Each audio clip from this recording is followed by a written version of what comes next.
Greetings, ladies and gents. We are back in Railroads Online, and the main branch has had a update. So, by the looks of it, the beta branch might not be a thing anymore, due to the fact that they've updated the main branch. So, what has the update brought? So, looking at the change logs, fixed client randomly crashing to desktop when walking towards a freight train. Finally. Fixed tutorial window can be opened multiple times. Fixed possible ground slide on crossover parts 90 degree and 45 while in construction mode. Fixed locomotive exhaust sounds, particle effects to wheel rotation. Added new locomotive exhaust sounds. Added new exhaust particle effects for smokestacks. Added auto load function for cranes. Active cranes will load a freight car until it reaches its max capacity, which is a good quality of life change. Added flags to the Class 70 locomotive headlight Type 1, which we can see on the right side there. So, by the looks of it, they also fixed the headlight on the Class 48, which we now have them back, which I still would like them as an option of hiding the whole entire thing and having the hole filled. So that way it gives us more customized options for the locomotives. So, with these changes, we are going to do a run today. And we're also going to be doing some shunting. So, I think what we're going to do today is we're going to do a coarse wood run to the smelter. And we're going to take the Glenbrook Stego. And I think we might be able to get away using these rolling stocks. Because I do believe that this is like 10 or 15 cars. 1, 2, 3, 4, 5, 6, 7, 8, 9, 10, 11, 12. Yeah, 15 cars long. So I'm not sure if the Glenbrook can actually pull that many. But due to the fact it's all downhill to the smelter, we should be okay. So what we're going to do is we are going to decouple the cars. I don't need to check to see if the brakes are on because the brakes are on. And what we are going to do is we are going to take the cookie to the yard. Or, actually, we could just put her in one of the sidings here. We'll put her in front of the Cook Mogul. So while that's heading up, I'll just change the switches here. Or we could just put her in the turntable. But I don't know if the bug is still there. Actually, we'll put her on the siding here. We'll put her on the siding. That's what we'll do.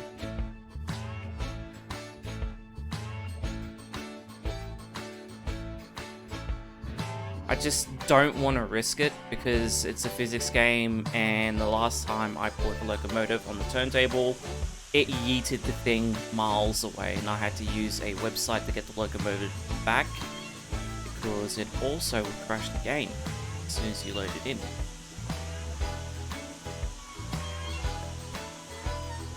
Alright, let's have a look. We're gonna ring the bell.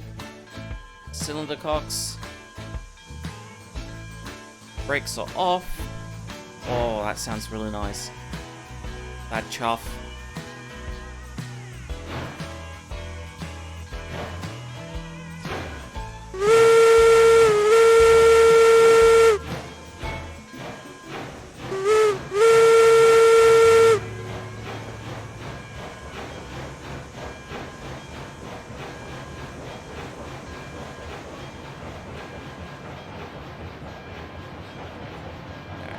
take it down to 6, so we don't need to go that fast.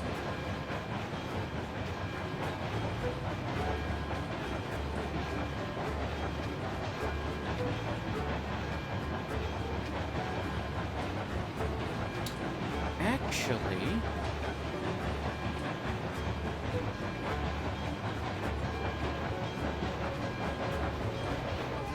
what's code going in the background?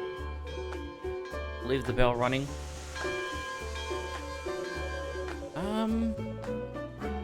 We can't do it for this one here, but what we can do is, because there's so much space here, we could bring out the track further and have it as an actual siding. So what we're going to do is we're going to do that, and we're going to put the this cookie on this line here. And at the same time, I'll show you guys a little trick.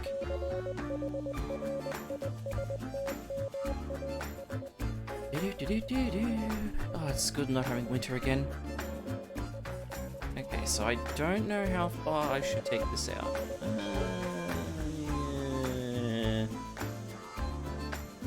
Let's say about 25 should do it.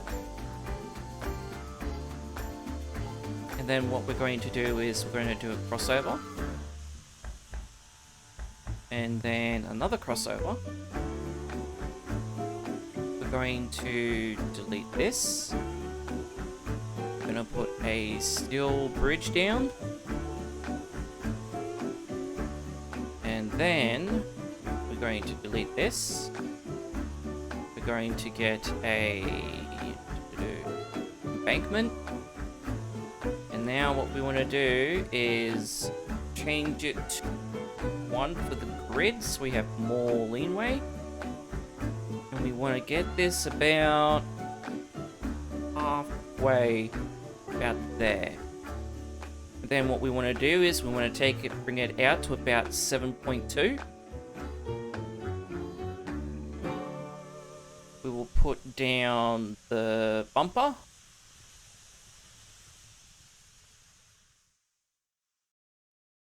How is that?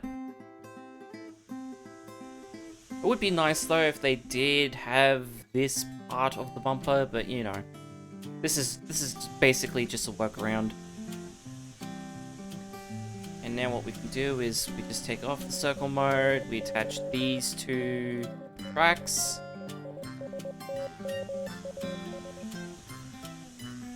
And we just connect it. There we go. And look at that. Nice and natural look. So a little tip for you is for the bumper.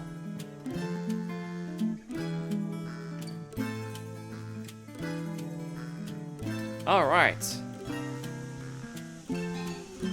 So if you're wanting to know why I have this segment here, is I go up by 0.5 on this little piece here, which I'll show you.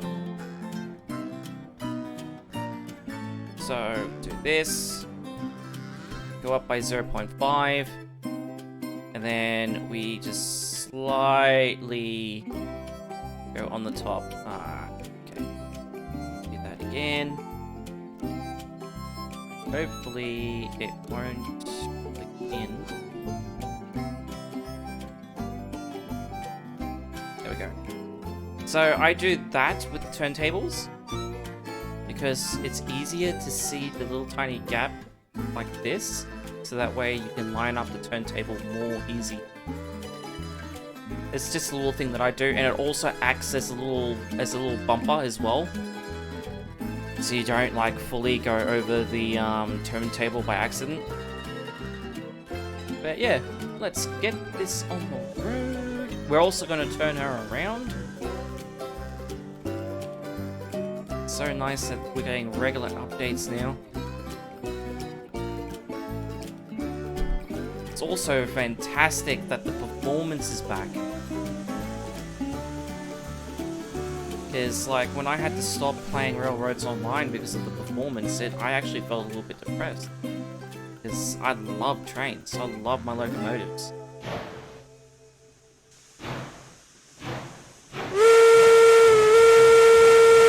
Like Like, I've got a Quicksilver, I've got myself a HO Picket, blue version. Got that for a bargain for 220.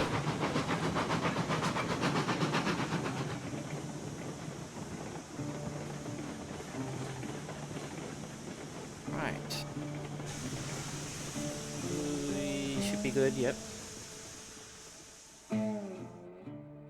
So this is the updated part for the depot, which I totally forgot to show off in the previous episode. Because the telegraph office pretty much distracted me with the teleport feature.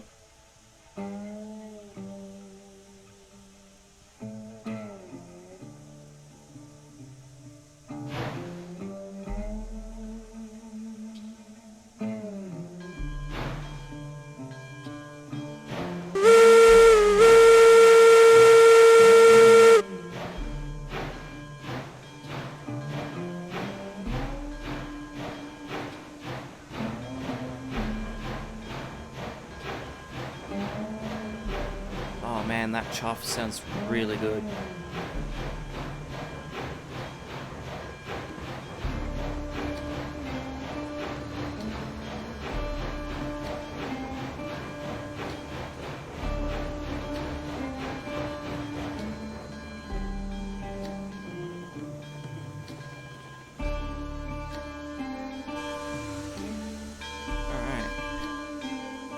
Need to fix this up on the other side too, because I'm not a huge fan of the gaps here, because normally on a well, in Australia and I'm pretty sure Britain as well, in the turntables they have little tiny like extension parts where they flip it over and it's like another part of the track being extended on the turntable, and they connect to the main line that connects to the turntable.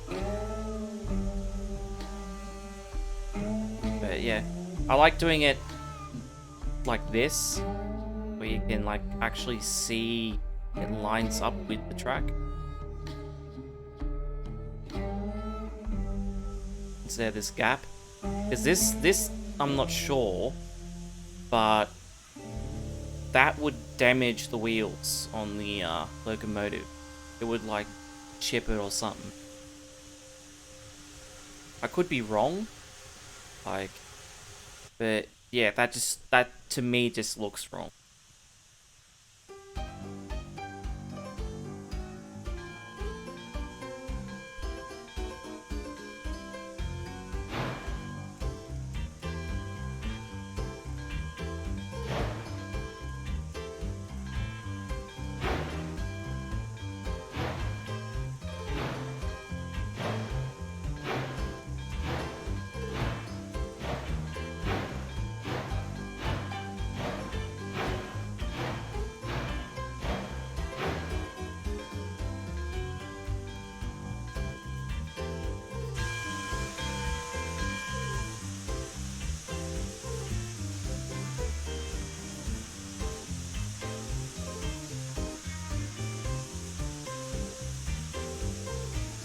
What I plan to do when I get this layout fully completed, I'm gonna start streaming again, and I'm going to invite people to just play on the layout while I'm dispatcher.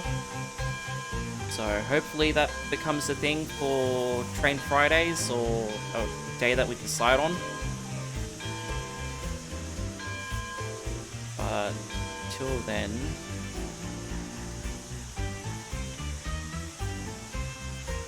I need to complete the whole entire layout.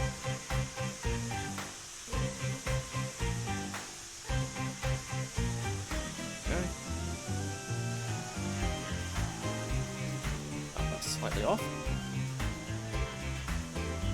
And now we're on.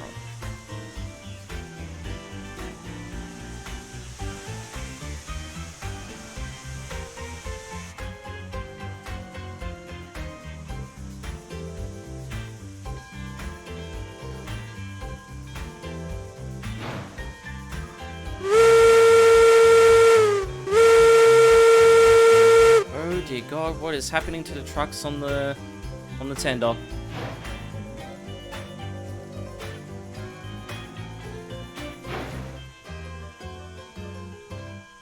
Please don't. Oh, okay, never mind. That instant snap. See, this is the reason why I didn't want to leave it on the turntable.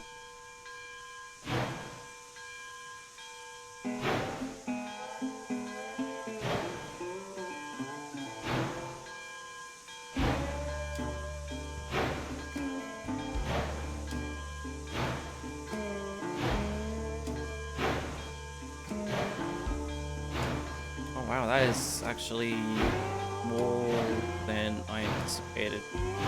That is heaps of space. Maybe I should have reduced it a bit. Actually, we're gonna do that.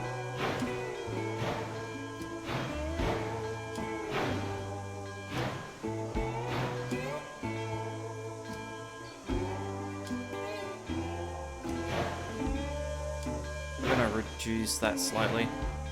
Oh. Actually, no, we won't. We'll just keep it here at the front. There. Because, they did tease that there is gonna be a way longer locomotive. So what I'll do is I'll put it in here. Although I don't know if they're still doing the tech tree. Because that was supposed to be a thing too.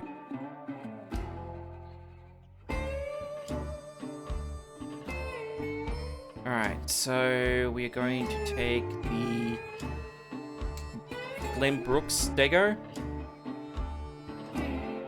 Though I'm a little bit concerned she might not be able to get up that bridge. It does have more traction, track effort than the Palisade, but I don't know.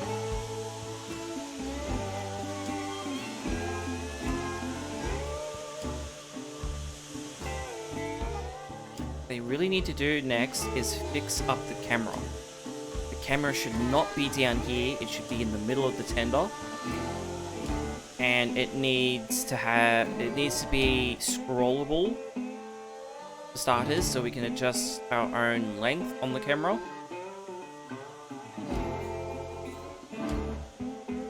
But that's just me being picky.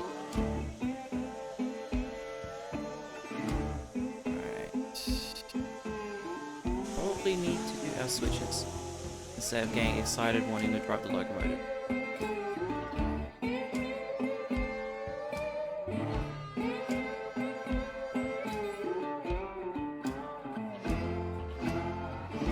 I also like it that they went back to the click and drag on the switches too. The whole left and right click and middle button click thing was a bit too over the top, to be honest. And if they ever bring in the option of having a three-way switch, they just make it that you gotta click and drag to the next segment, and then click and drag to the next segment.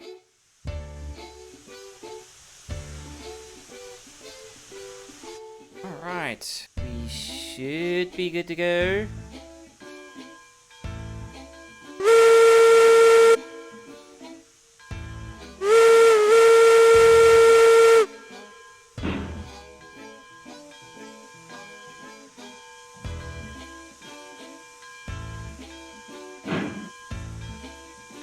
Oh, that chuff. And there's smoke coming out from the smokestack. That looks so good.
need to do now is hotkey the reverser in the brake.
Right, connected.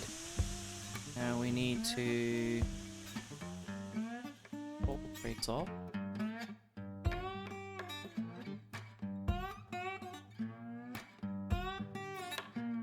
Actually, no, we're on the wrong side. We need to...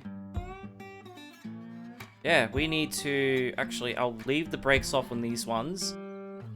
We need to go back, go on the turntable, and go the other way. We are on the wrong side.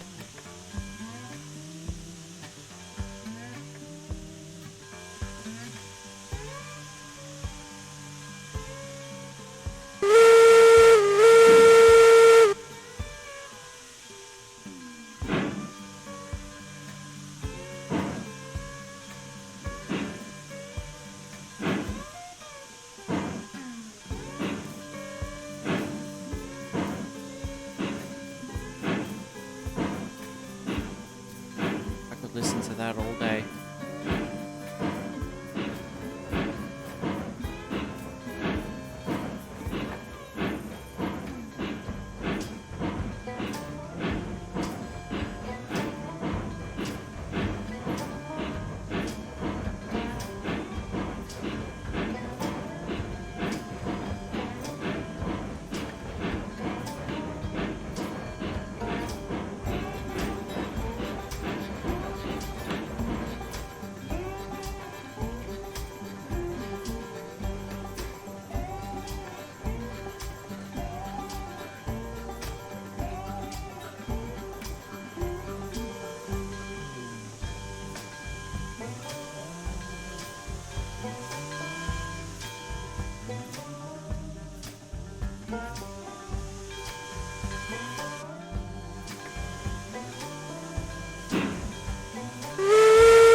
Now, I do need to be careful when I am hauling the rolling stock with the Glenbrook, because the Glenbrook is one of the locomotives that can go over 20.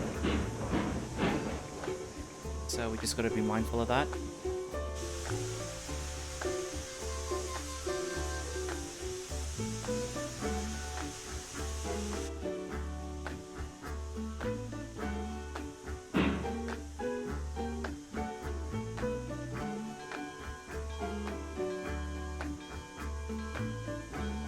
See if we can do this.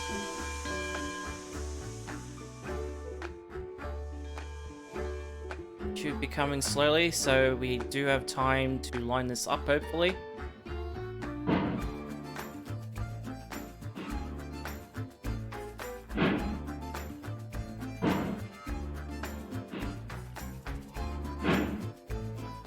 Alright, we overshot it. The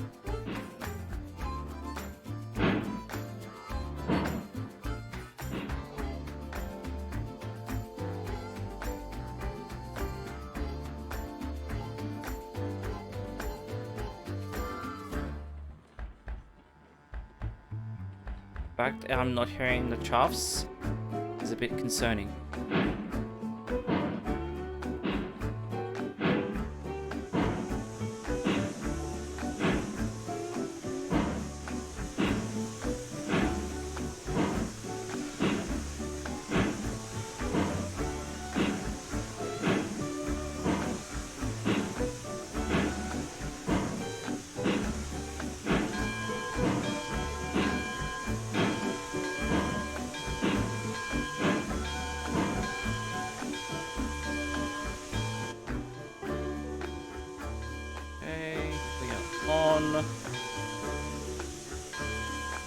Now we're just gonna go towards the right side, and we'll just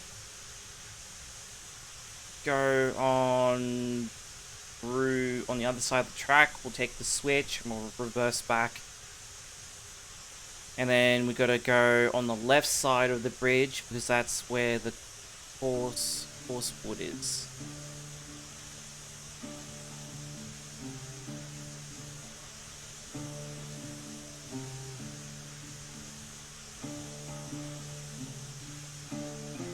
Whoever textured this needs to retexture the turntable. This is really bad texturing.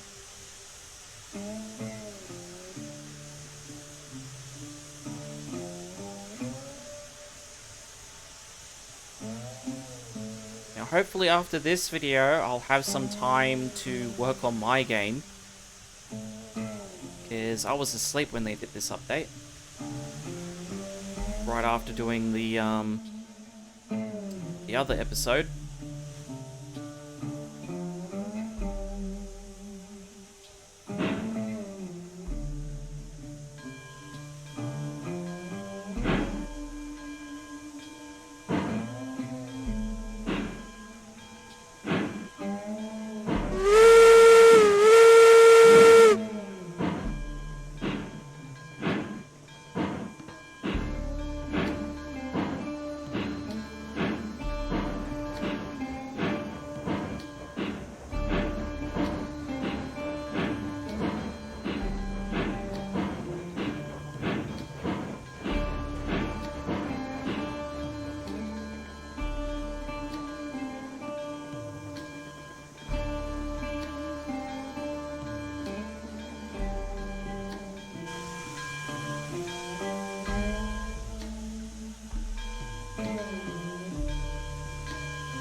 What we're going to do is we're going to go all the way to the back.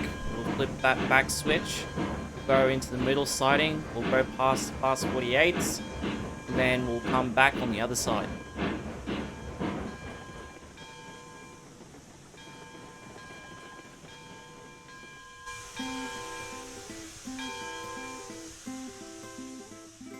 And it's all set.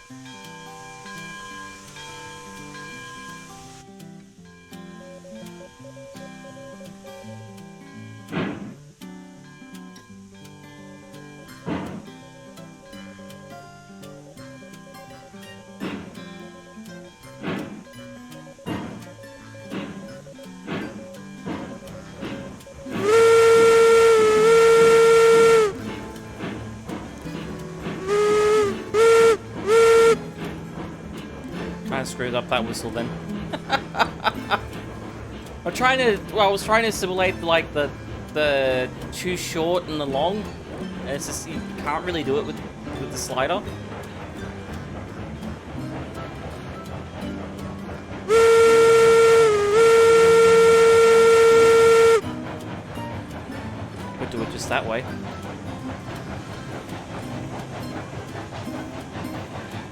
going past class 48s.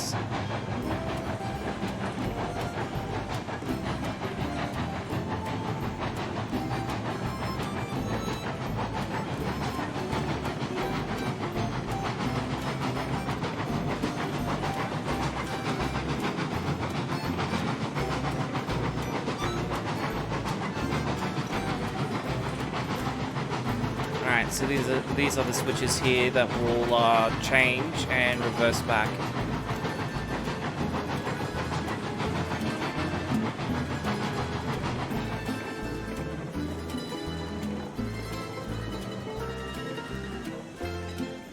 Oh.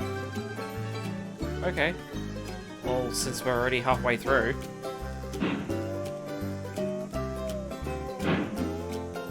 Wonder why the switches were set like that.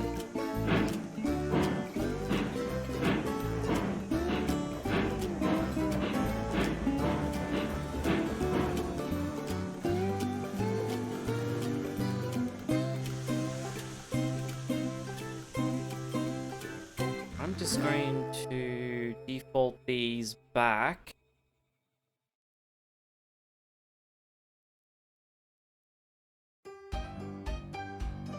So that way...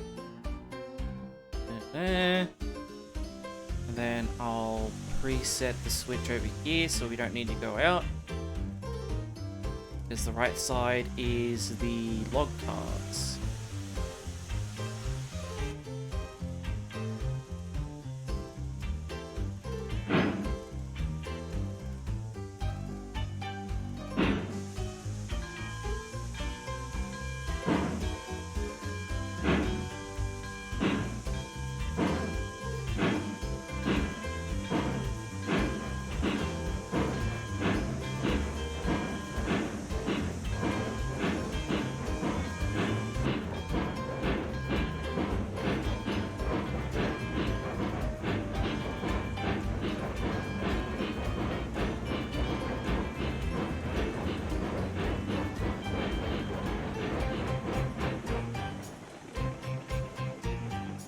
We'll need to check the knucklers. Well, I call them knucklers. Just to check if the chain's on there.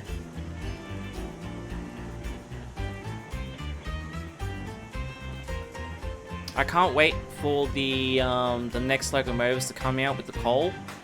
That apparently is going to be like another month away. So...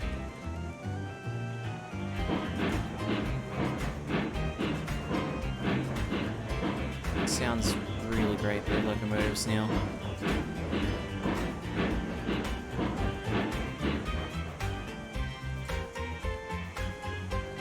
Alright. Let's go.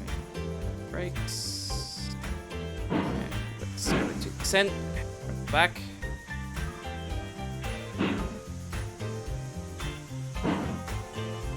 Shouldn't be too quick and for any derailments. No, it won't. Go. And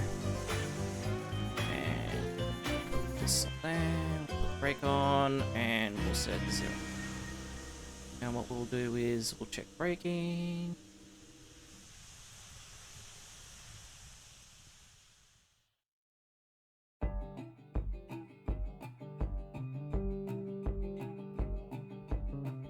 Best thing about this too is you're gonna see in action the way that the coarse wood is going to be done on the smelter. Like the whole logistics side of it. From me explaining it. Okay, I think these are all... yeah, they are. Okay, cool. We're all good to go. Now, I do hope that this is the right one. It's been a while since I've...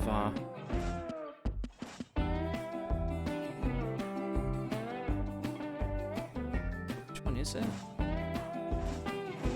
Oh, these are the wrong cars. Okay. Scratch that. We are going to the yard. So, we'll need to change the switch up ahead again.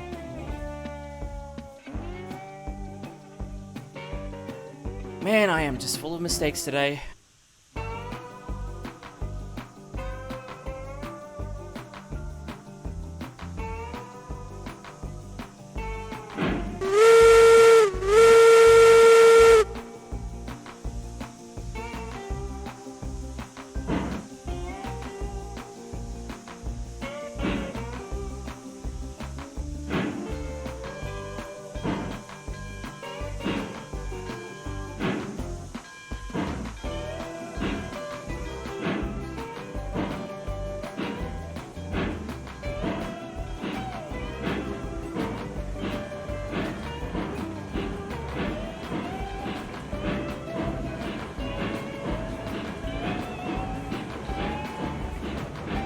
I would use the first person view, but when the trains are moving, they make me really motion sick.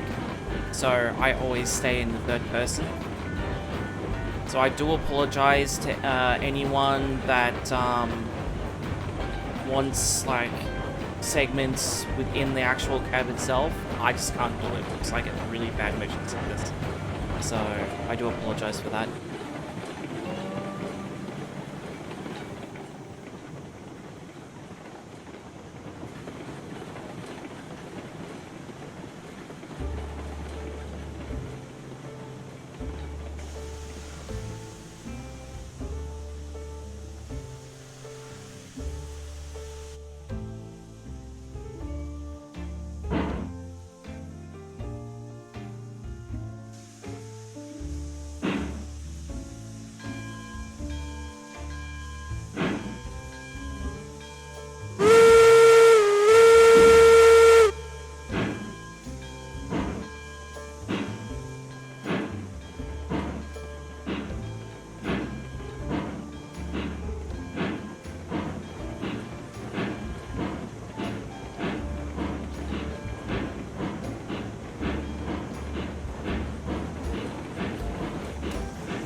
Goes to show how long it's been since I've been doing runs with the rolling stock.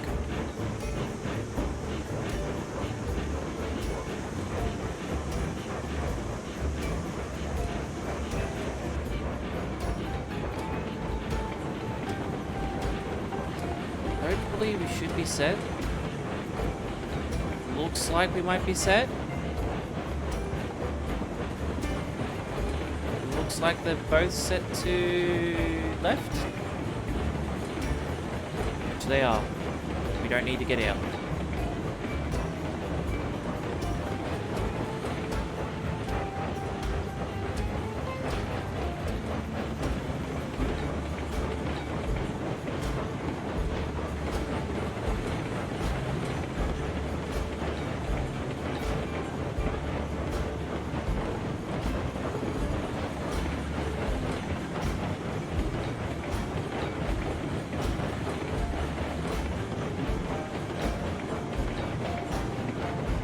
Gave myself a heart attack just then. I thought my recording on the microphone was muted and I'm like, oh no, please don't tell me I have to do this all again.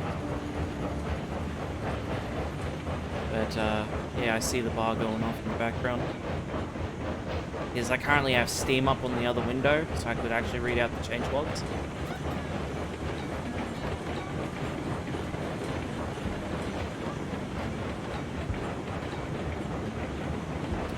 So, we need the tier 2 rolling cars. Or rolling stock, I should say.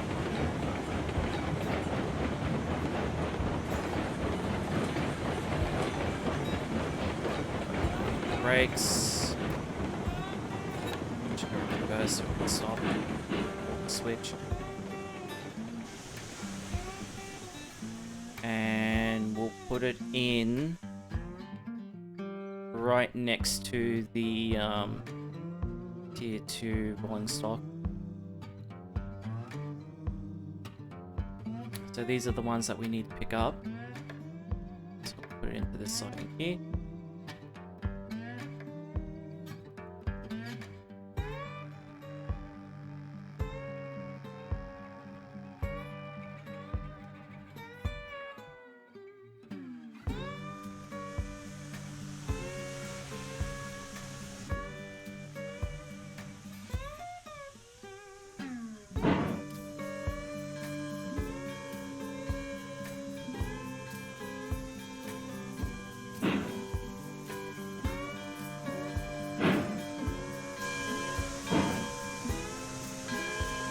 Looks like I got brakes on.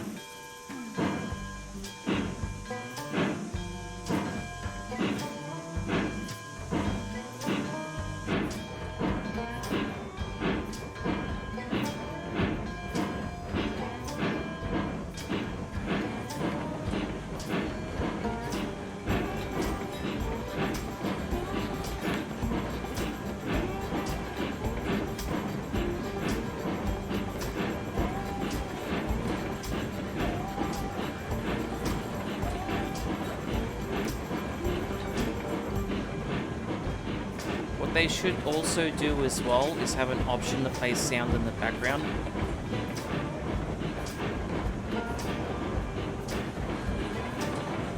So when you're minimized out, you can still hear the sound.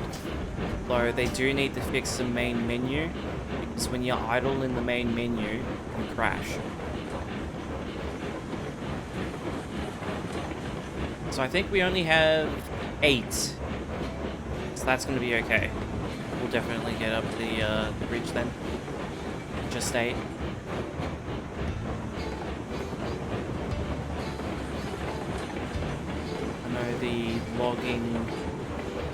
The log rolling stock is 20 cars long.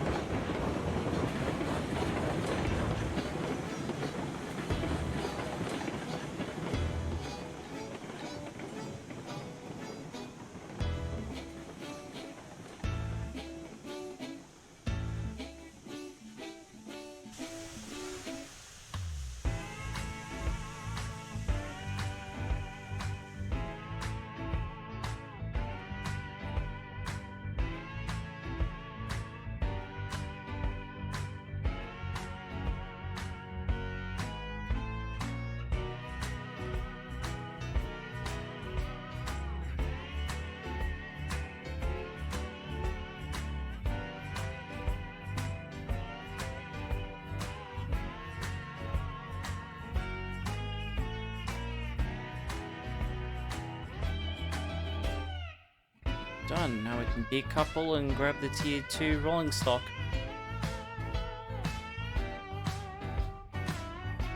I guess anyone that's watching that loves shunting, you just bear witnesses to some shunting action.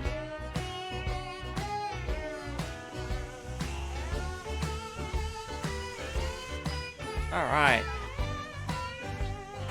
Good to go.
Brakes off on these.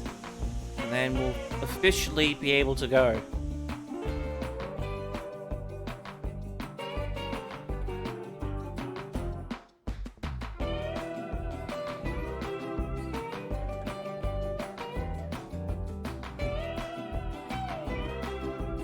Alright. So I think we're just 8 cars long, yep. Because I don't have the money to buy new rolling stock. Actually, it's less than 8 cars, isn't it? No, 8 cars. Okay. Yeah, I've been basically grinding out, like, the log cars. Just dropping them off at the depot.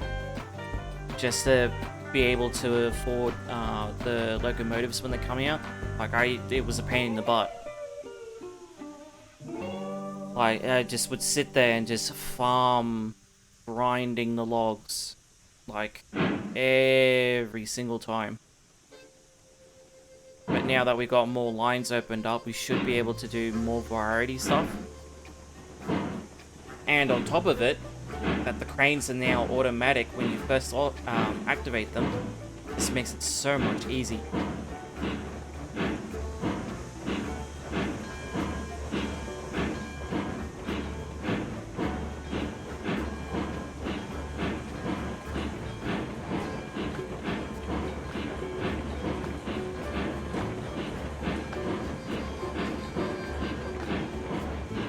Because when I do my videos, they take a while to actually do, because I'm working on my game, for starters. I'm doing the layout by myself, and at the same time, I'm doing the recordings. I'm also doing my own editing, and it's very time consuming.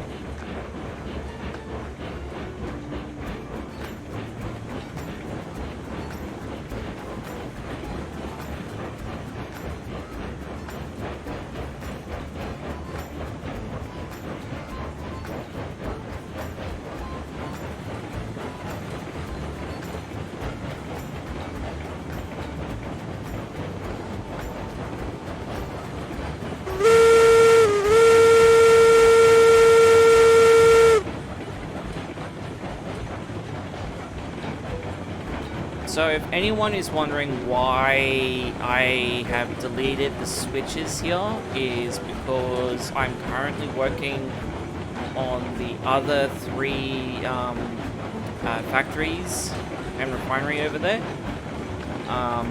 So if I have someone that's on, that they don't accidentally go down that line. So it's only temporary. When it's all completed, I'll put the switches back.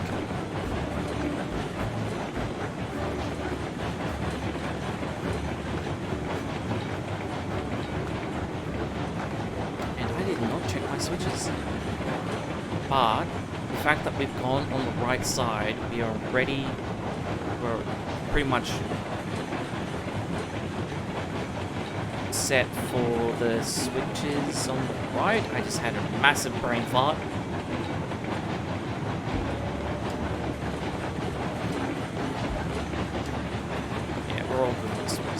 Means we'll go past 48s again the second time.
break.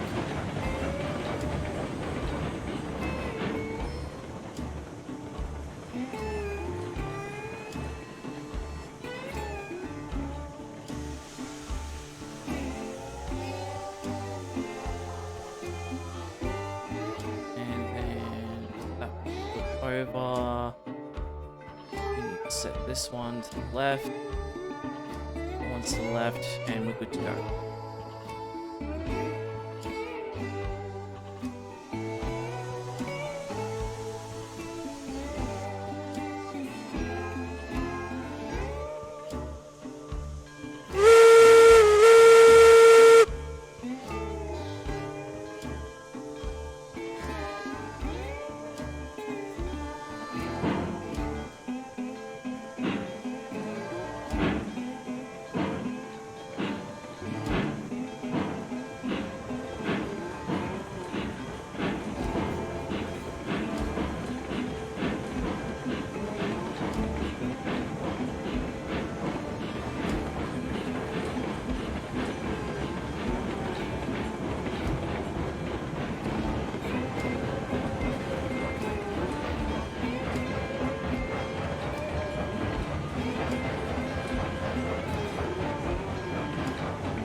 Should be fine with just 8, because I know for a fact the Eureka basically got stuck up here with I think it was 15 to 20 log stopped.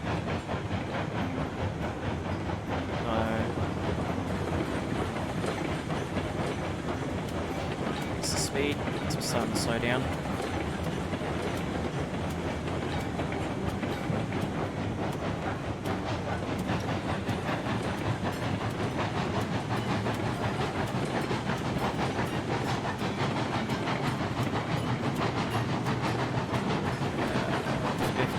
Good.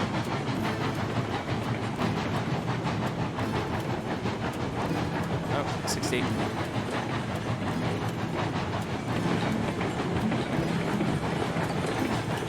But here it's slightly slowing down and it's slightly going up.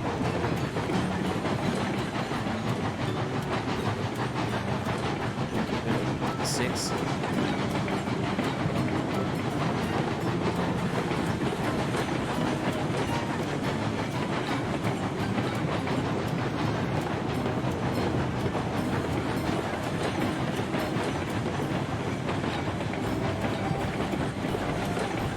We do need to stop up here because I need to check. We need to be in the right lane for this, so we'll set to the left, slow down, brakes.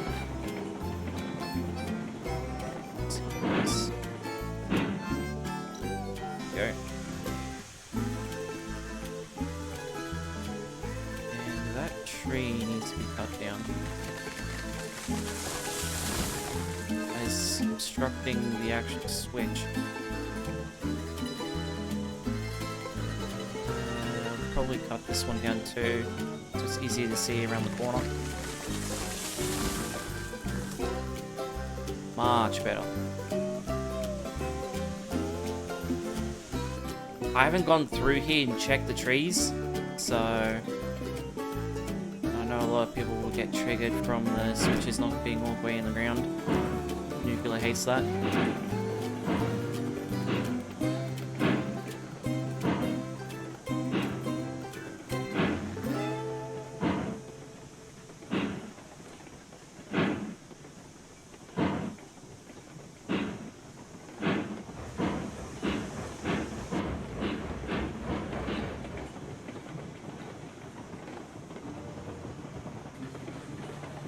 So I did change this to metal bridges instead of the wooden ones, because when I fell off the bridge, I was stuck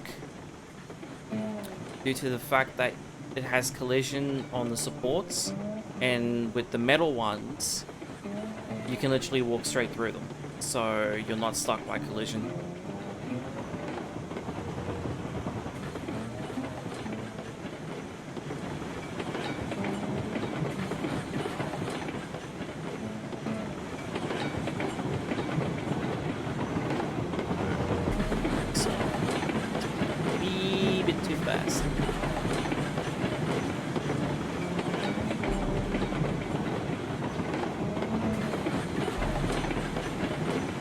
Water levels are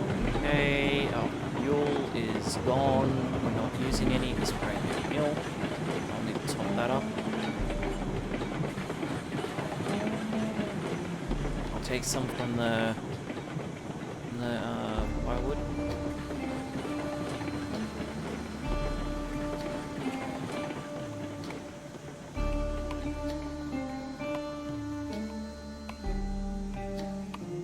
Best thing about it being uphill, physics will do the rest. So all you gotta do is apply the braking. It becomes very heavy the more cars you have.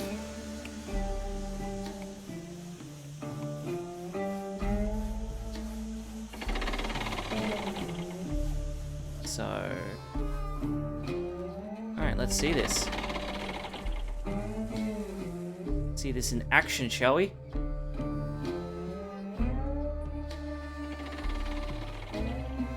Oh, that is so... that is so good. Oh, man. That makes life a lot easier.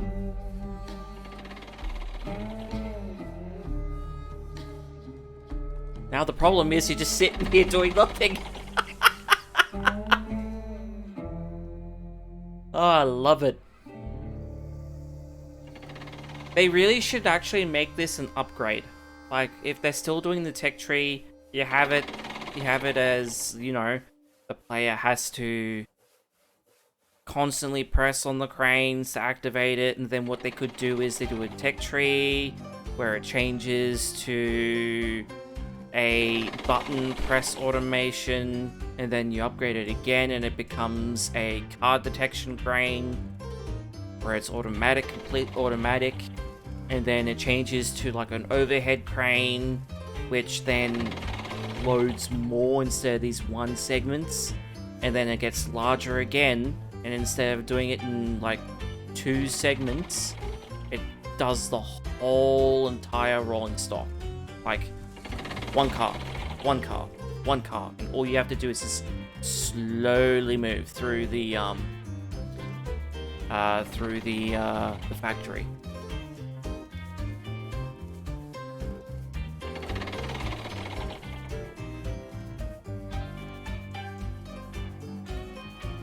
Right, we're done. You can now take off the brakes and go to the other side, which I've got to get wood.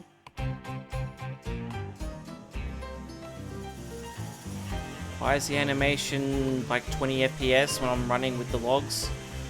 That doesn't make any sense. Why is that a thing? Like, look at this. This is horrendous.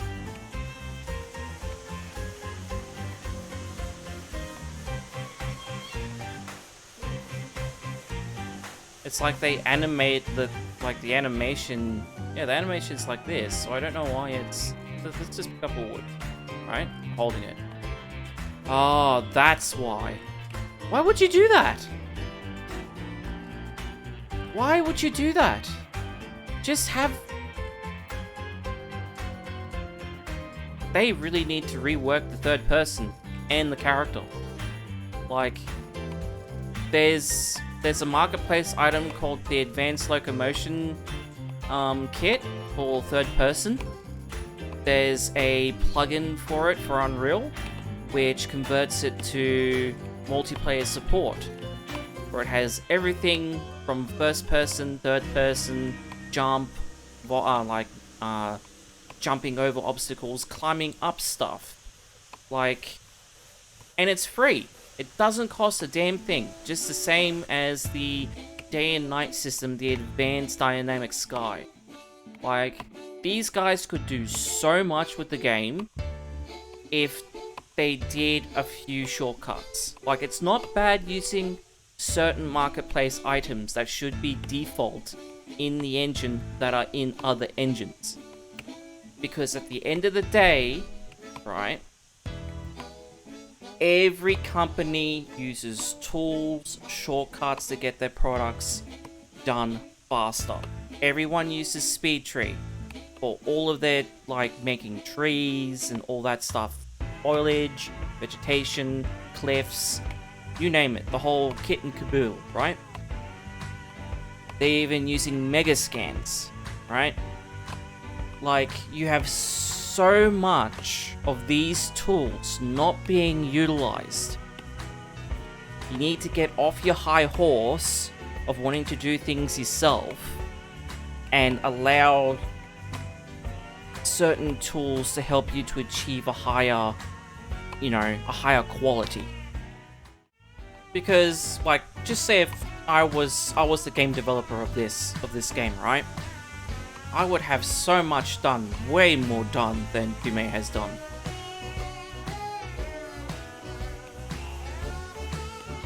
No offense to Kume, like, his game is amazing. And that didn't go back on.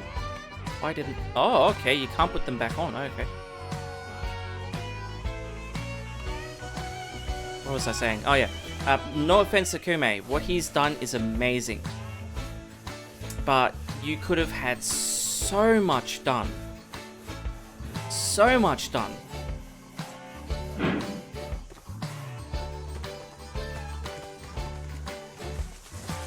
And the ultimate day and night,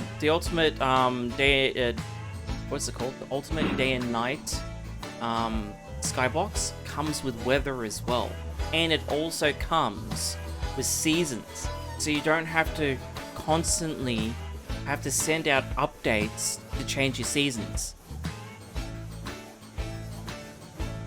You could have it as an actual season that ticks, like you just make a calendar, right? When it hits a certain day in the calendar, the season starts to change. And I'm pretty sure Ultimate Day, Night, and Sky has that already built in. So that's like the tool's already doing the job for you. So that way you can spend more time and resources on the more important things.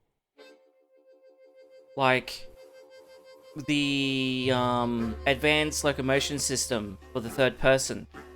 Everything's already there. All you gotta do is just change out the model, fix up the convert their model over to use the advanced locomotion system animations, which is really easy to do, by the way, and you're done. You don't need to touch anything, right? And then the character is all set for everything else, from climbing, movement, stop, go, first person, third person. Like, you don't have to do anything once it's set up.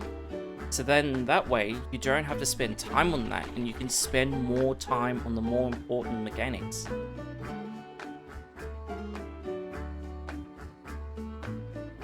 Sorry that I'm like blabbering, it's just like, me being a game developer myself, I see things differently to other people, and it sometimes triggers me when they don't utilize tools that could help them achieve a higher quality in their product, so then that way they can focus on the important stuff within their game.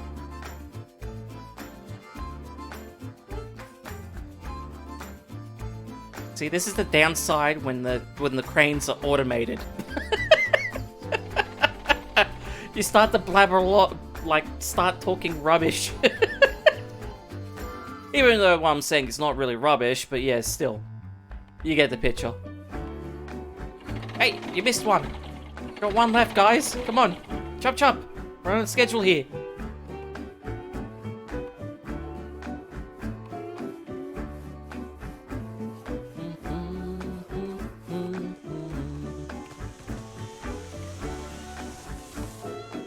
Alright, we've got, I think, 4 more left. Yes, we do.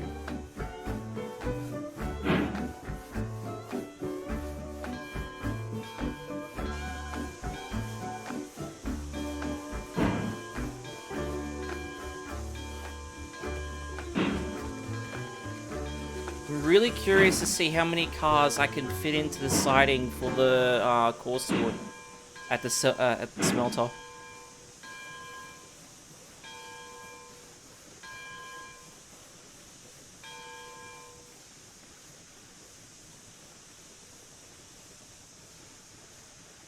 And should be good there. So if anyone is wondering why I still have these here, so these here are markers on the track, so I can tell when the rolling stock is about to go off them. So then that way I can line these up more accurately to the cranes.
Those two were done. We got 2 more left. Do have to admit, it is easier with the automated one-click cranes.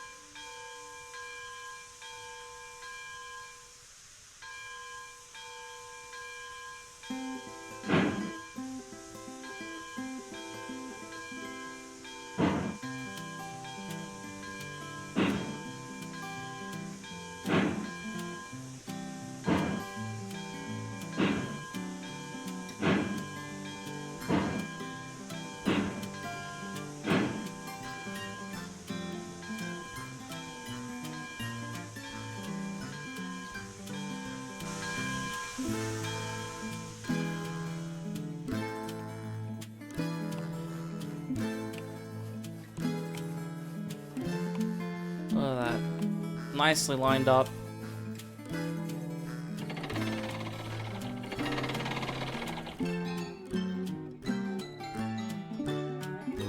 And then once these cars are fully loaded, we'll head to the smelter.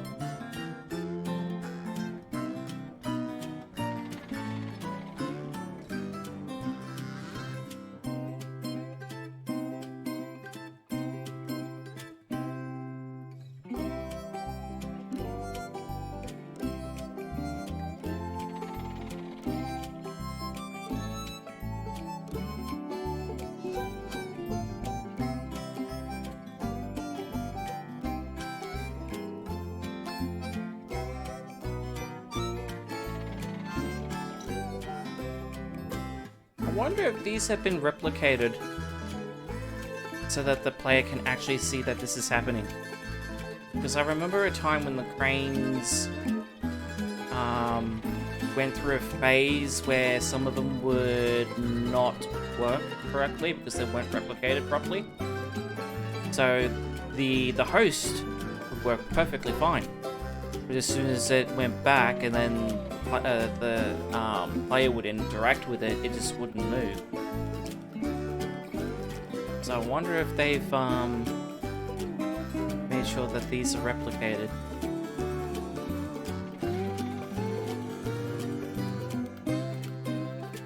Which my game development nerdiness is coming through again.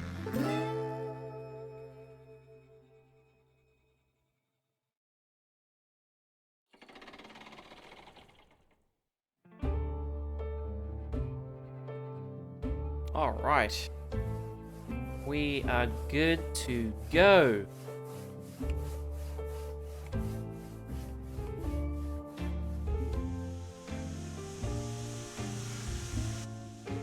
Alright, we've got enough fuel in there. Let's get out of here. Train's a lot heavier though, I've noticed. Let's just bring that up a bit more.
probably gonna derail for doing this, having it at 2%, but I just want to hear it go down the hill.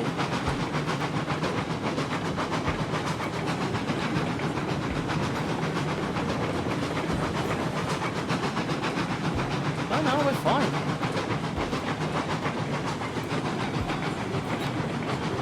We're perfectly fine.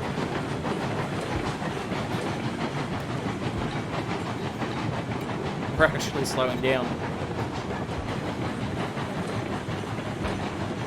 So a few people ask me why don't I have a line looping around from the logging camp to the lumber mill. The reason is it's too short. I wanted to make the line a little bit longer. So when they go to both of the destinations, they have to do a figure 8.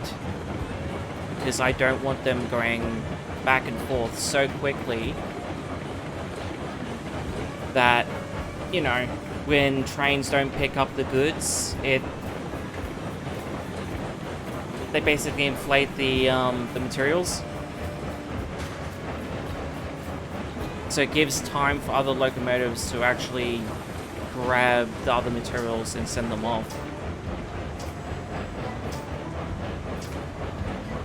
Because I'm thinking more terms multiplayer-wise than single player.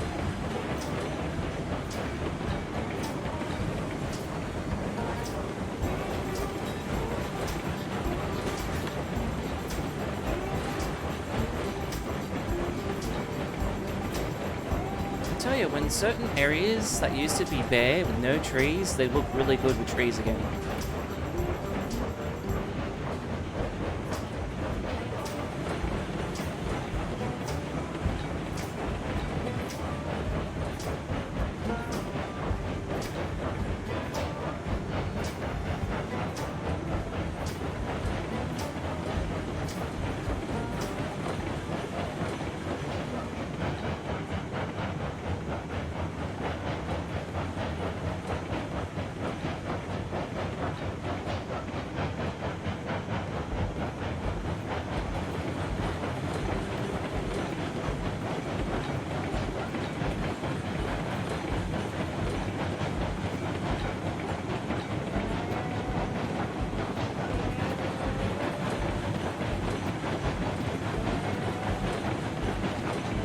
Check the switches up ahead here.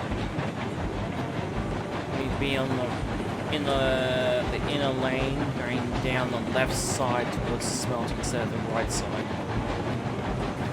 No, we need to be on the right instead of the left.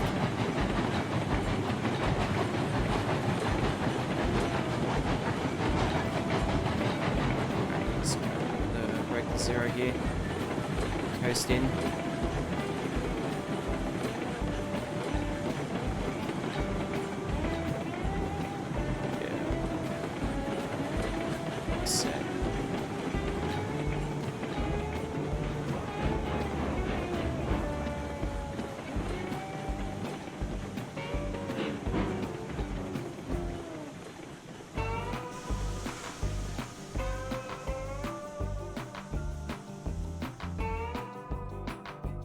I really love how I did this little section.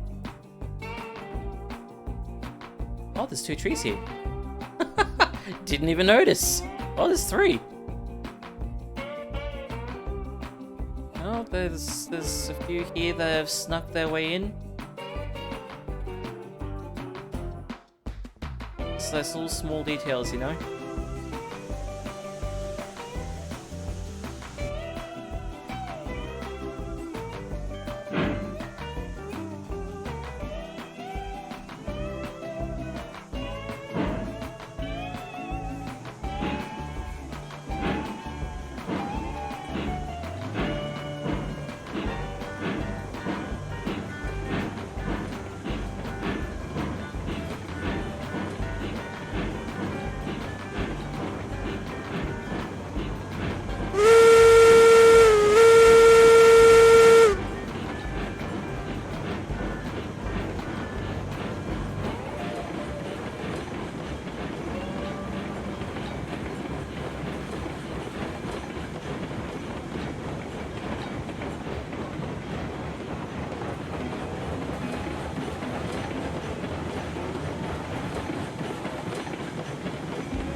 coasting all the way down here at 10%. So I may need to apply the brakes.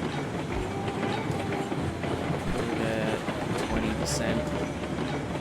Because this is going to be heavy, I reckon.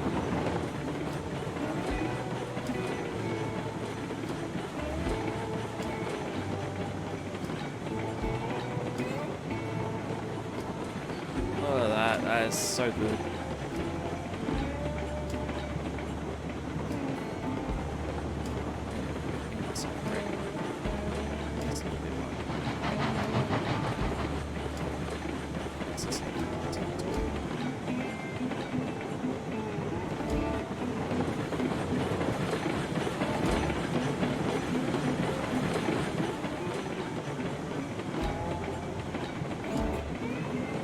Best thing about coasting down a hill, don't use any fuel.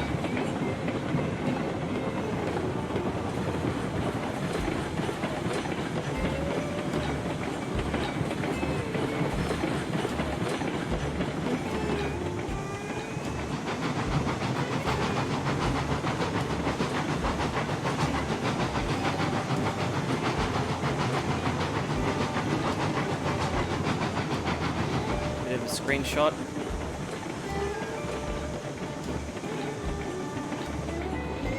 Screenshot for the thumbnail.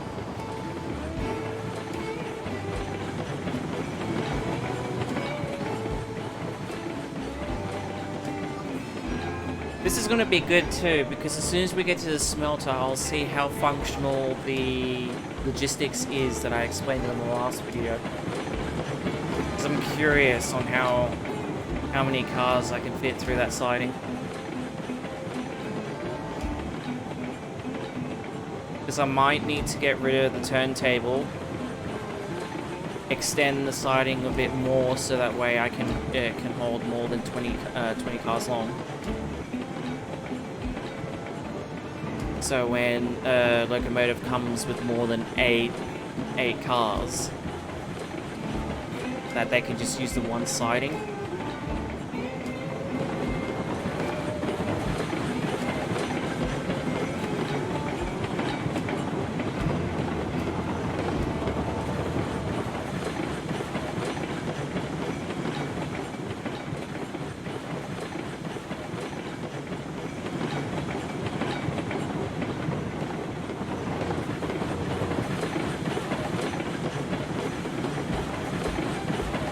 At least we know the Glenbrook has no problem doing this wrong, so that's good.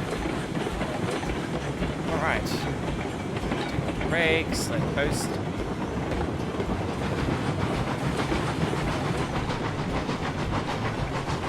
Just give it a 2% so that we're near the chop. Alright, we'll slow it down now. Back to 50%. Actually, no, we gotta go on the left side of the track. So we've got to enter on the left side of the smelter.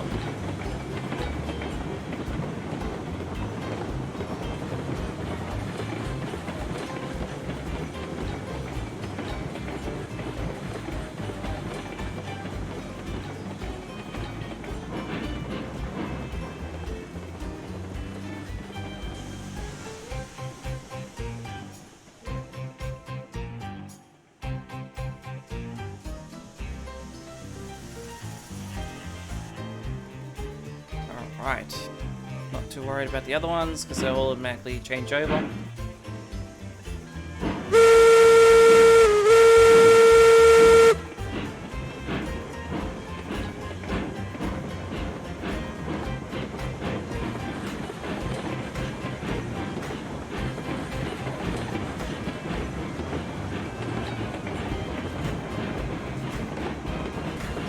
Need to check the switches ahead of us as well. Hopefully it's set to the inner lane instead of the outer lane, so I don't want to go through the two sidings. And it is set. Nice. Well, it really doesn't matter, does it? Because it merges back onto the same thing.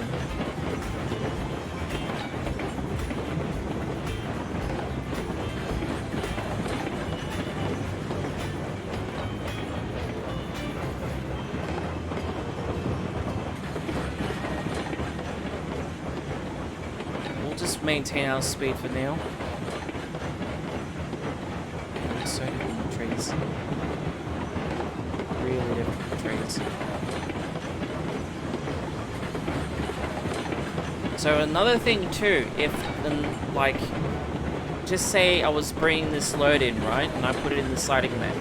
If the Glenbrook has to do another run, then we've actually got 3 shunting locomotives, heislers, that can come out and do the work to deposit the coarse wood into the smelter.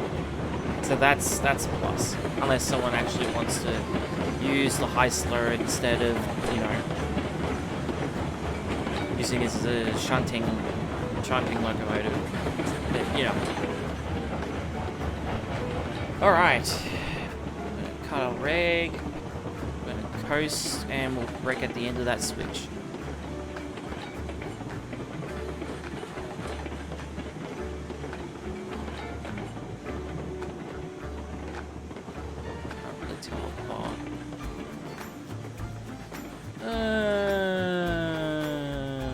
We'll just go a little bit further. Just be on the safe side. And that'll do it.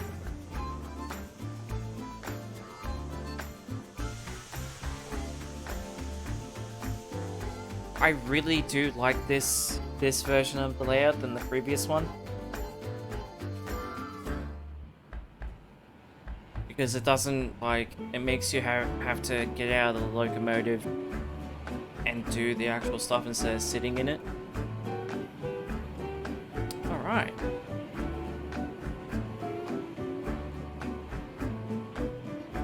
So we'll back these up into the siding. Then we'll decouple. I think we could get away with 3 cars, I'm not sure. But we'll try it. We'll try it.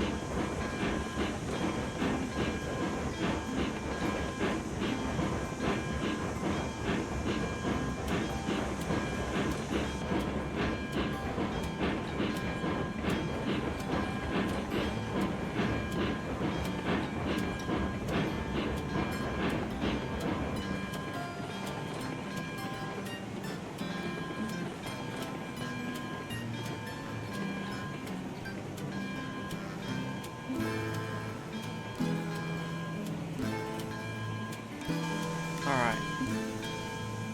So let's see how far. We might get away with 3 cars. Might. So 3, breaking this one. We'll just put brakes on the 2 first, and we'll decouple.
Alright, let's see.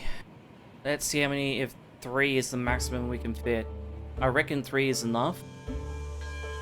I think 4 would be pushing it.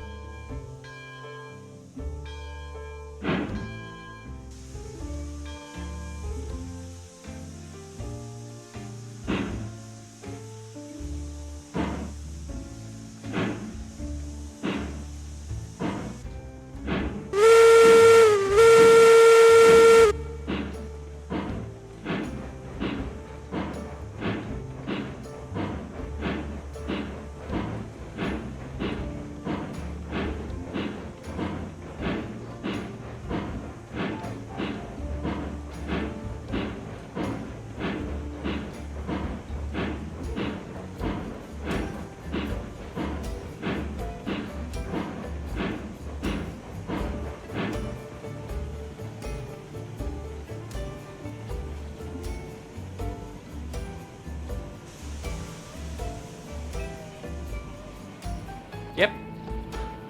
3. Oh. Yeah, 3. Because you need space in front of the locomotive for when the ore train goes past, because the ore train has priority over all trains. So if the locomotive is stuck in this siding here, there needs to be space. So 3 cars is literally the maximum I would go on this. That's good to know. So we should be able to just unload these.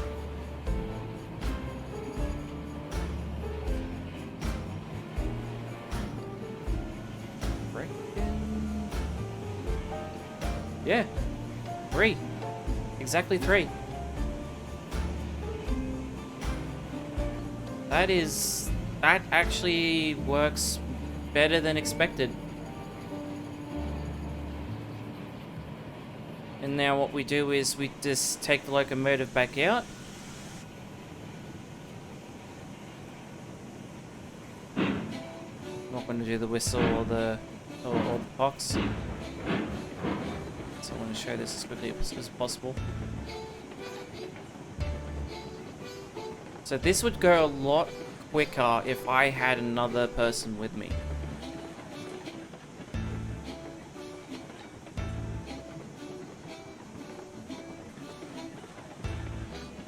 So I reckon when doing runs for this, you do the count for the length of the cars by 3. So 3, 6, 9, 12. So doing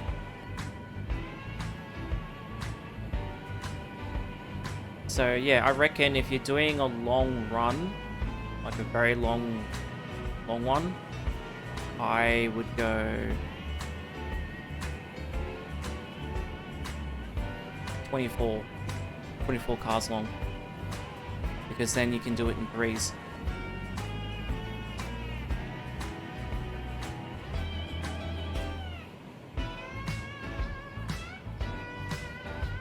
Hang on.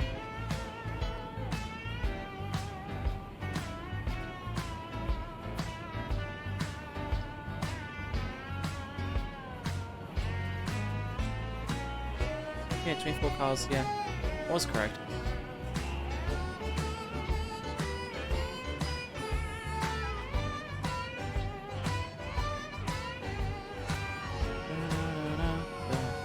Okay, that's already set.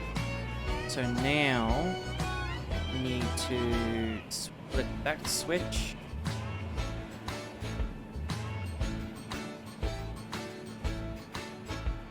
See, this is the reason why I made the ore train priority, because it can just go straight through, where this is more time consuming.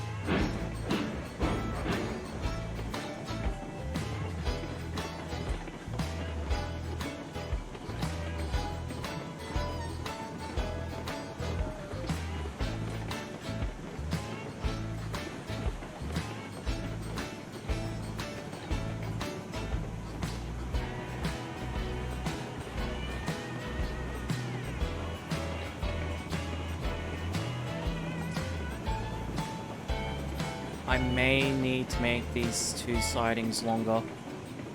So I'll probably just do a straight going off this for the turntable.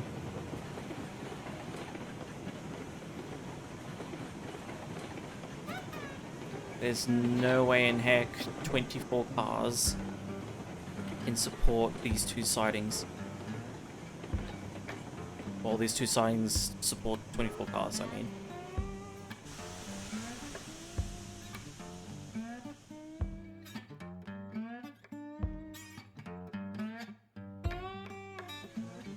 So what we'll do is we'll put the brakes on that. Should be fine having 3 brakes active at the back.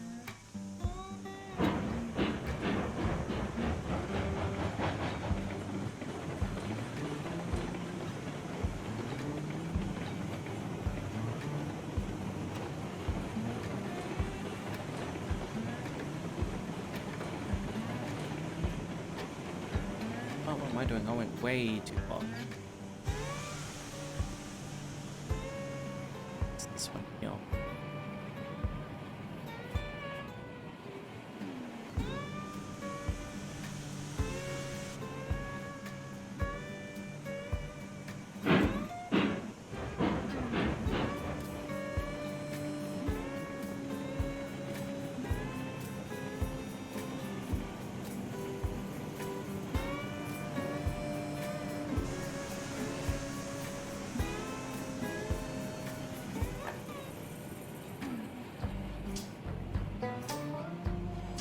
Nice. Chain is on.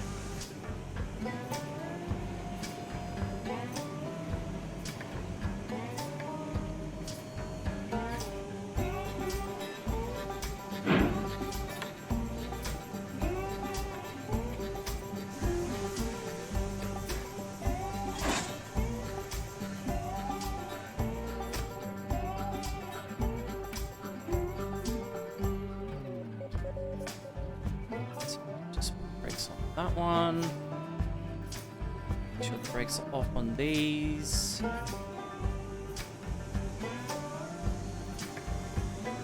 Go.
I guess it probably would be 2 cars if you're using a longer engine.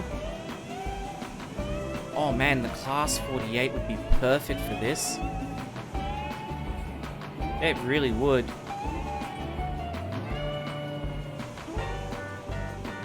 that much pull power and how small it is.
Wow, I didn't even notice that it connected. It was that smooth. Alright. That is got the chain on it. Let's go there.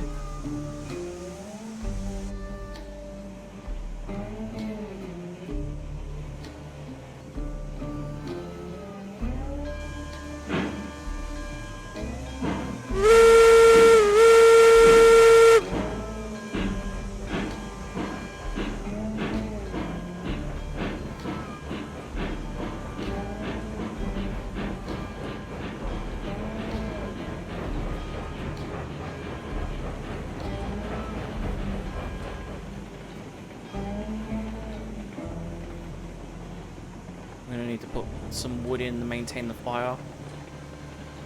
Because as soon as it goes below 100, it starts to lose boiler pressure.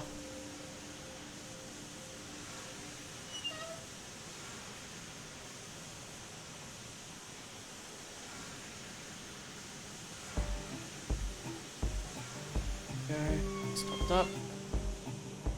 And we went too far again. I gotta get used to this. This setup is so different. Oh man. This goes to show how reliant I was on the old layout.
they need to match the cylinders with the cylinder box, because they're not always blowing out.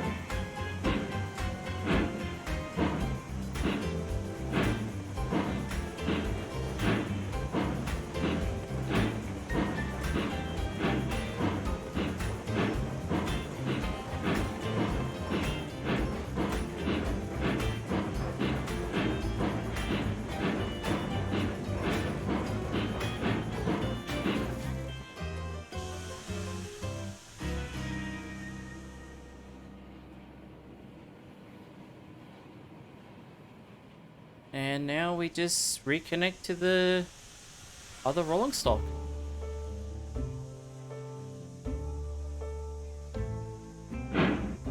I'm really curious on how this will go with traffic. Like, that's going to be the major test. Because so far, the way that this is set up is a success. Because the iron ore doesn't interfere with the coarse wood anymore, so that's a big plus. But I really need to know how this is going to handle with traffic.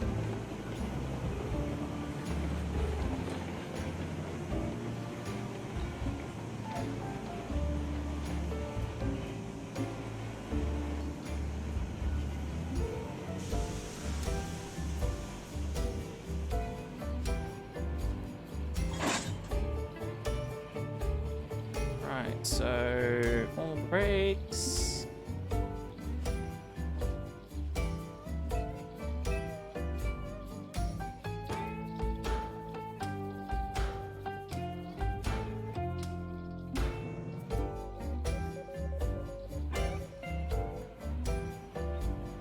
And we're good to go.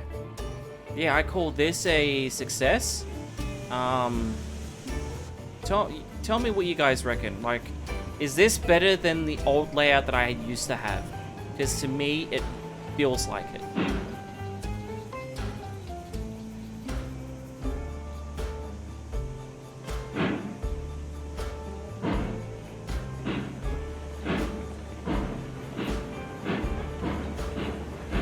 And the fact now that logistics is involved.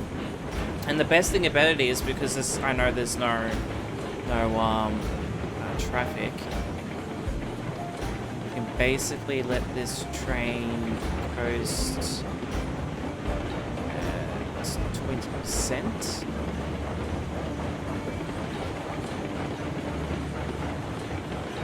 And we can just do this.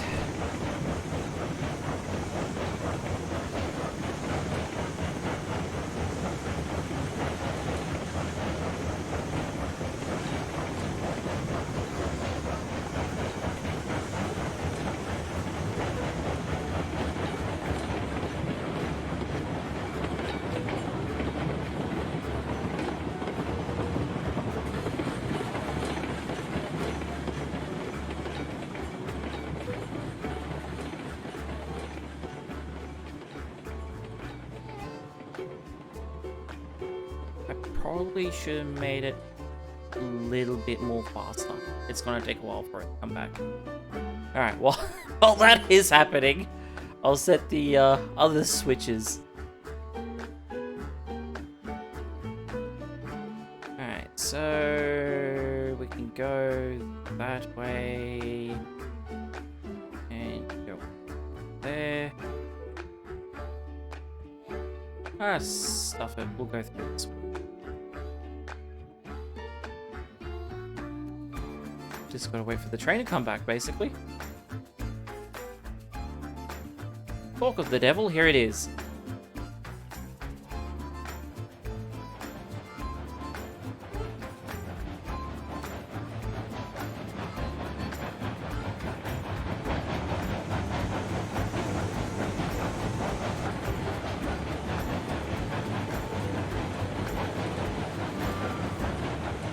I do have to admit that was a bit smooth.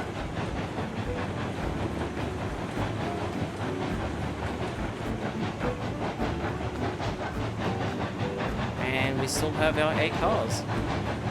Nice.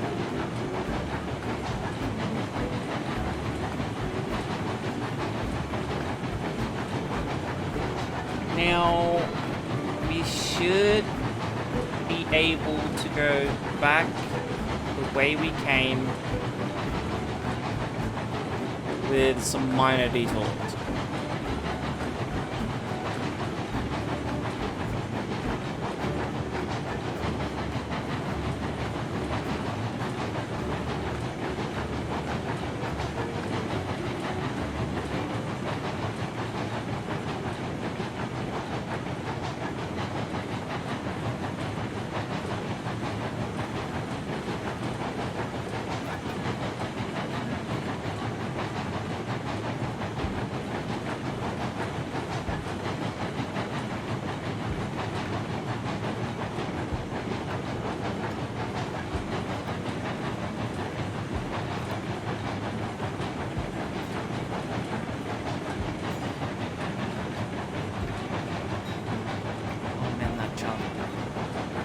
So good.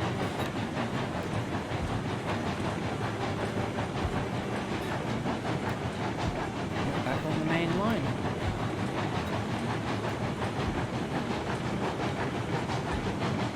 Can open her up a bit.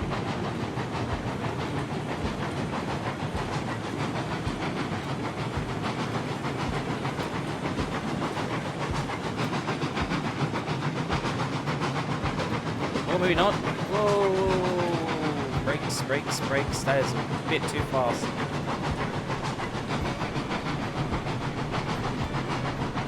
That front car was going spastic.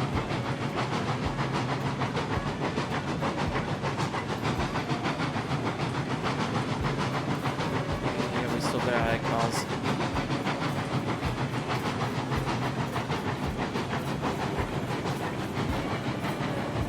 Said 50. Actually, no, 60.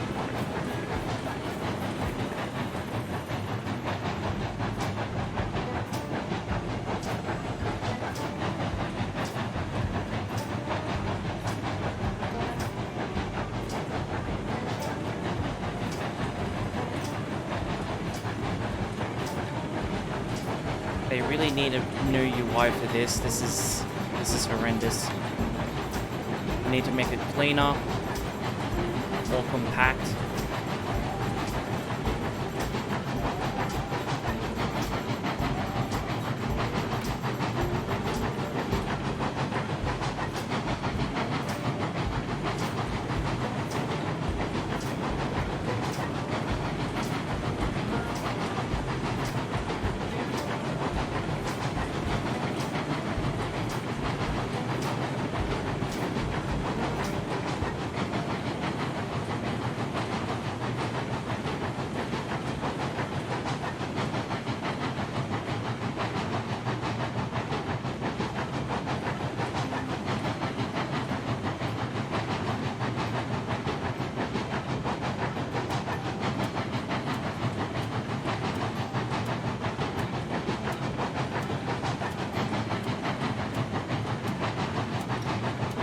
Cinematography there. Everyone loves the looks of these locomotives. They're really great.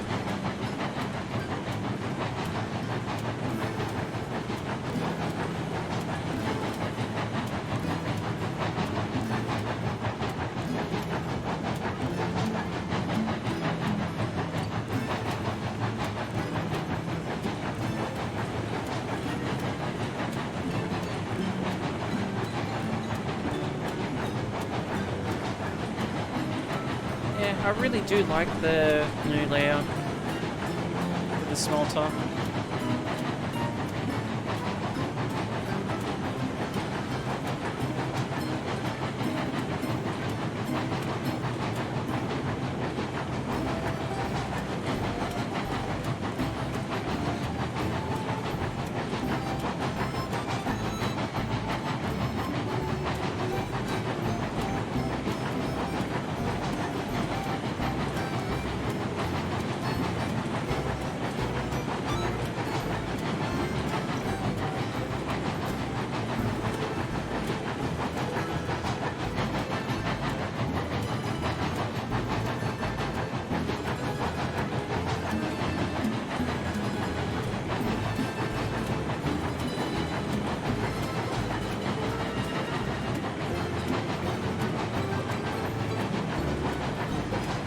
having everything at 2% is fantastic too, because like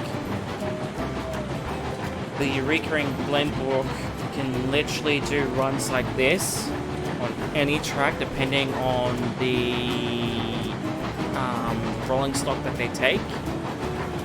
But yeah, it's fantastic because there are some people out there that like using... Actually, we'll just go forward. Go to the other set of switches. Like using the Eureka and Glenbrook. So, giving players the option of playing their favorite locomotive instead of having to use the locomotive to get the job done, where they actually have a choice on what to use, is better in my opinion. Because the Eureka and Glenbrook are amazing looking locomotives. Cannot deny that. Like, look at this. How could you not love that? Although, if it was the big boy, then yeah. Everyone loves the big boy. But to be honest, I'm not a big boy fan. Like, the locomotive, don't get me wrong, fantastic locomotive. But I'm a P2 person. I love my P2s, including the Streamline P2. I love my P2s. It's sad that they got... well, not really scrapped, but it's sad what really happened to them. And basically got converted to the... I think it was the A4 or 2? They got converted into an A-type.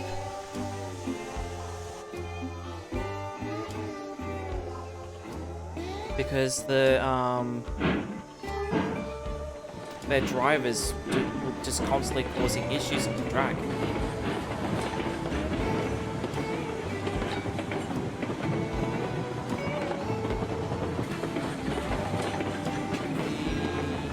This one.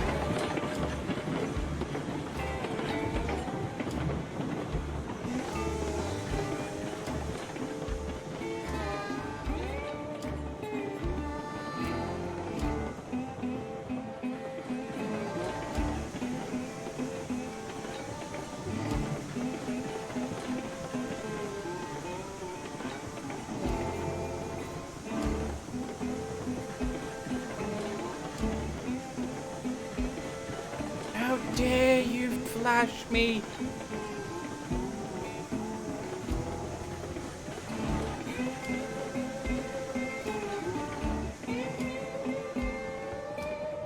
Alright, so we need to go to the yard now, drop off the rolling stock, and then we go back, go through the turntable, and put the Glenbrook back in its siding.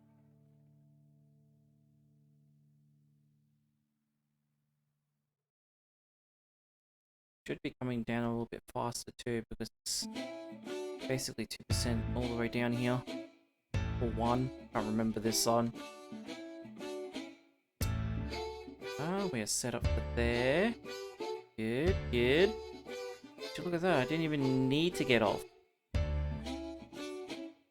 It's all set up.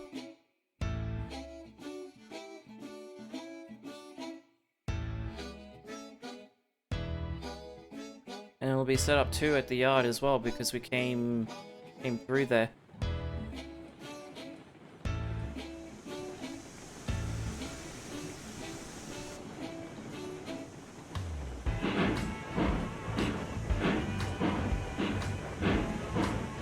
I really should activate the cox first before the regulator, so it's much more fluent.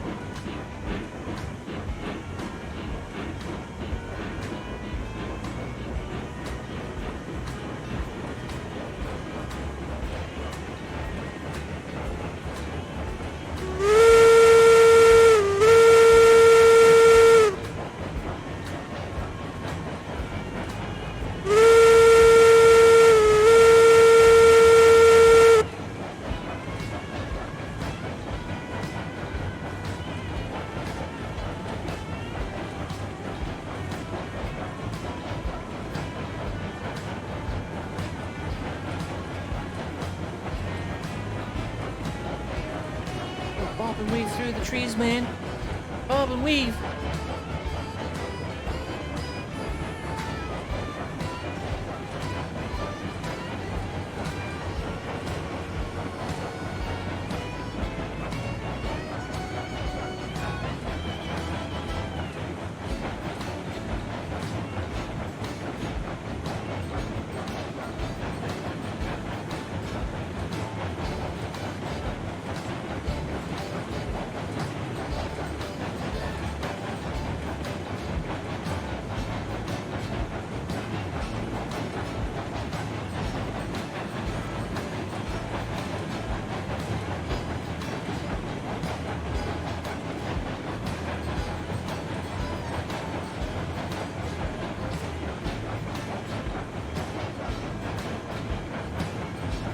Oh no, we're not set up. No, we're going in the wrong lane.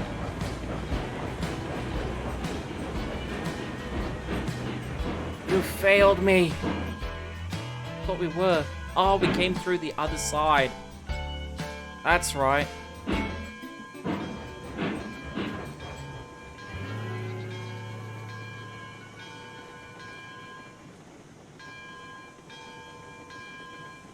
Yeah, so it's this one here we gotta drop them off.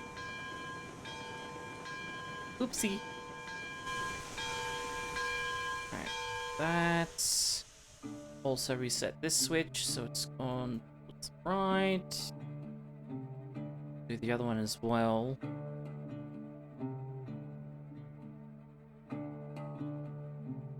Because the outer tracks are pass-through lanes.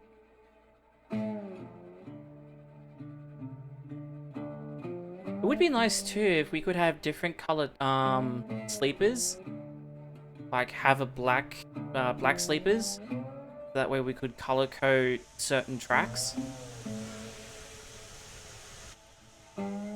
without breaking the actual look. Damn it, did it again. There we go.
Instead of putting these at the back, I'll bring them further up at the front.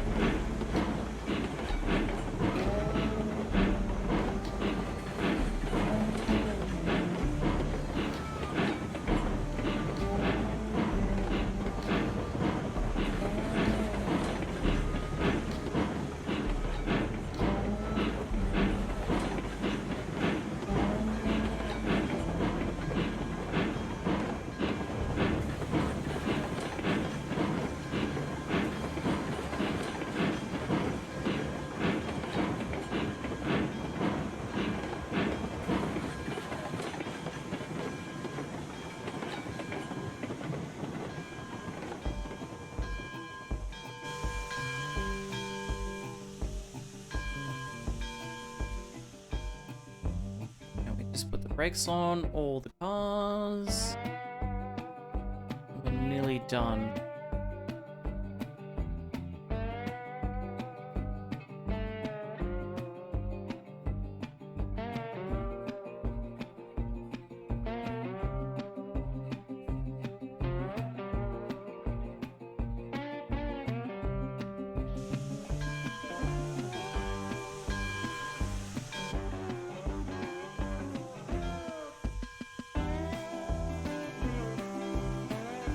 It's off.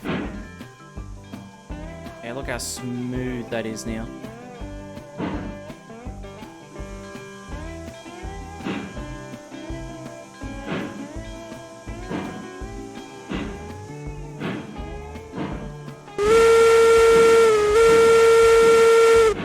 Just gotta work more on my whistle.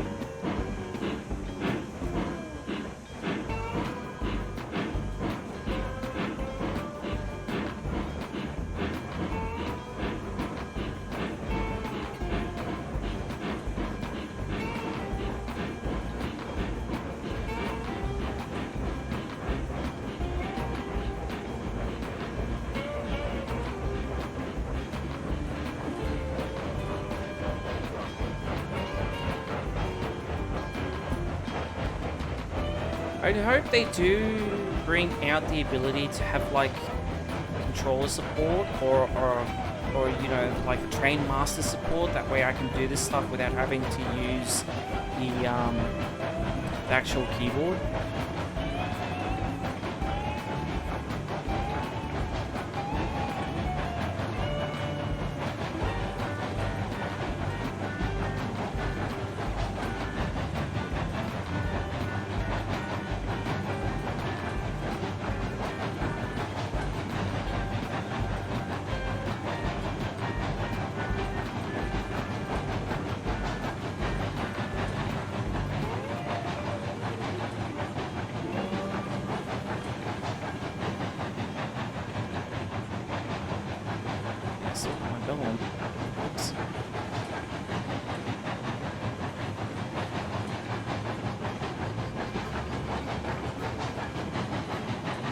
Technically, when you're going through a crossing or through switches, you're supposed to have the bell on regardless anyway, so... This is the part here we need to... brakes on.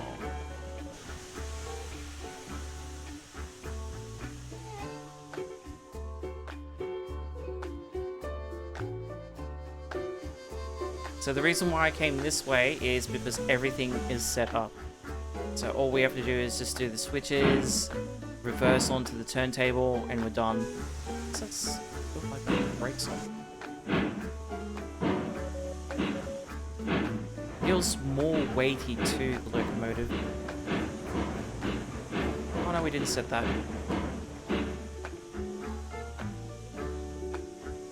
Oh, I did. Did I switch the wrong one?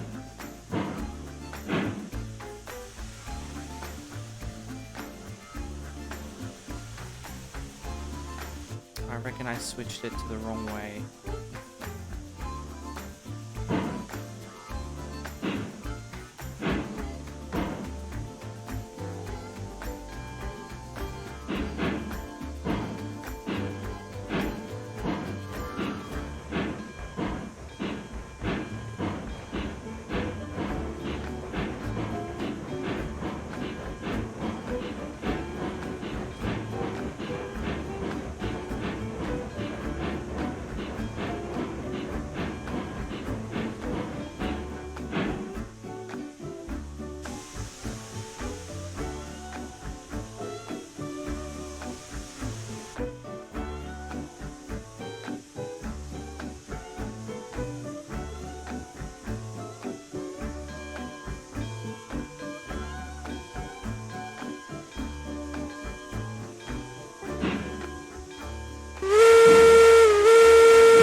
Alrighty.